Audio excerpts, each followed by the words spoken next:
स्वर्गीय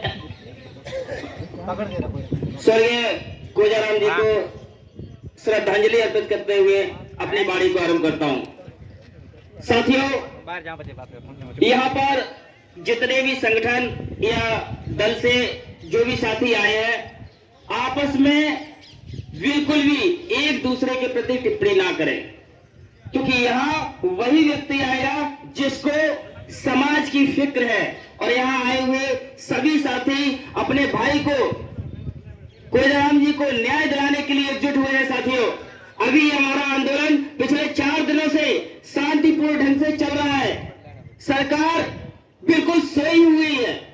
सरकार के नुमाइंदे यहाँ पर वेश बदलकर छिपे हुए बैठे हैं, जो हमारी गतिविधियों पर नजर रख रहे हैं। साथियों, हमें एक एक शब्द बिल्कुल सोच समझकर बोलना है।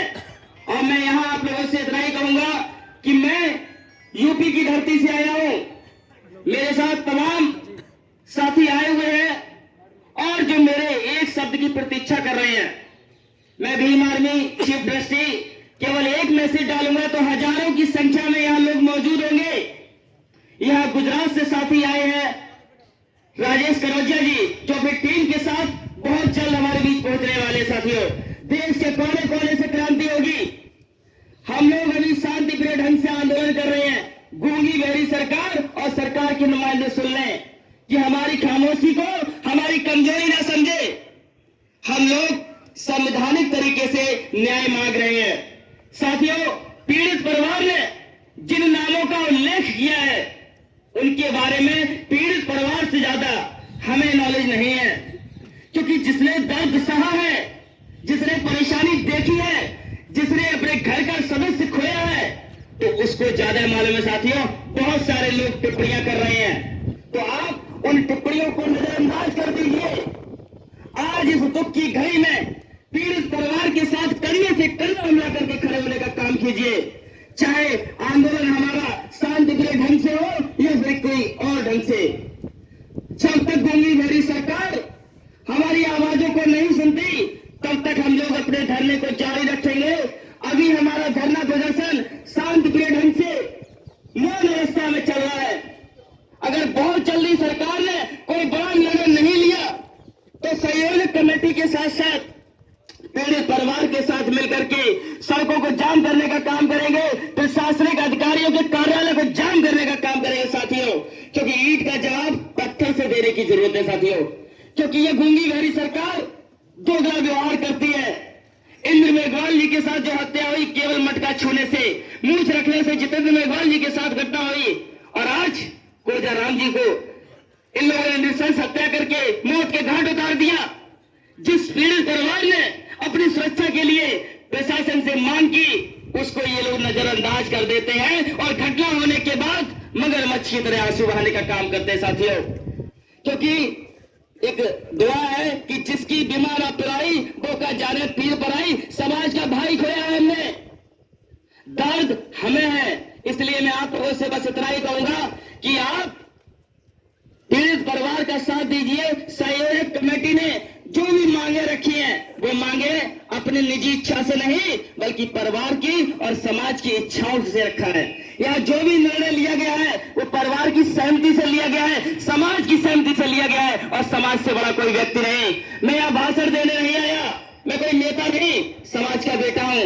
देश के कोने कोने में आपकी आवाज को बढ़ाइए, सोशल मीडिया का सही प्रयोग कीजिए। जाति और धर्म पर टिप्पणी नहीं करनी, क्योंकि अपराधी की कोई जात नहीं होती, अपराधी का कोई धर्म नहीं होता। अपराधी को सजा मिलनी चाहिए। मैं यहाँ पर संयोजक कमेटी से कहूंगा कि एक मांग और जोड़ दीजिए। वो मांग क्या है मैं आपको बताऊंगा।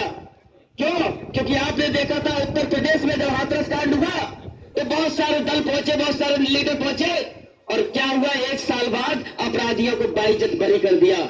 वही घटना यह राजस्थान में भी हो रही है। धीरे धीरे धीरे धीरे मुकदमा एफआईआर तो ये लोग दर्ज कर लेते हैं संगीन धाराओं में, और विवेचना के नाम पर वो धाराएं खत्म कर देते हैं। पहले तो मैं संयोजक कमेटी से कहना चाहूंगा कि इसके लिए एक मांग कीजिए कि जो भी एफआईआर में धाराएं संलग्नित की गई है, उन धाराओं में कोई भी हस्तक्षेप न किया जाए, उनको कम न किया जाए, बल्कि जांच के आधार पर जो भी बढ़ सकती है तो वो धाराएं बढ़ाई जाए, जैसे धारा 320, क्योंकि गिरोहबंद तरीके से हमारे भाई की हत्या हुई है। ये प्री प्लानिंग है साथियों, इसलिए धारा 320 का प्रावधान तय है और मैं चाहूंगा कि इसकी मांग की जाए। दूसरा, हमें कोई किसी से सहयोग नहीं, बल्कि चाहिए तो न्याय। गुंडागर्द प्रशासन या तो हमारे कोजाराम भाई को जीवित लौटा दे, वरना अपराधियों को शीघ्र गिरफ्तार कर उन्हें फांसी की सजा दे। अगर नहीं कर सकता है, उसके पास ताकत नहीं है, तो वो यहां पर आई हुई पब्लिक के हवाले कर दे, 1 घंटे का समय दे दे, 1 घंटे बाद हड्डी का सूरमा नहीं मिलेगा। यहां पर मैं आप लोगों से बस इतना ही कहूंगा कि अब जरूरत है, जो परिवार ने 6 मांगे दी हैं, उन 6 मांगों पर यहाँ के प्रतिनिधि, यहाँ के समाज सेवी, सामाजिक चिंतक और जितने भी कार्यकर्ता साथी आए हुए हैं देश के कोने कोने से, आप सभी लोग उन 6 मांगों को पूरा करने के लिए सरकार पर दबाव डालें।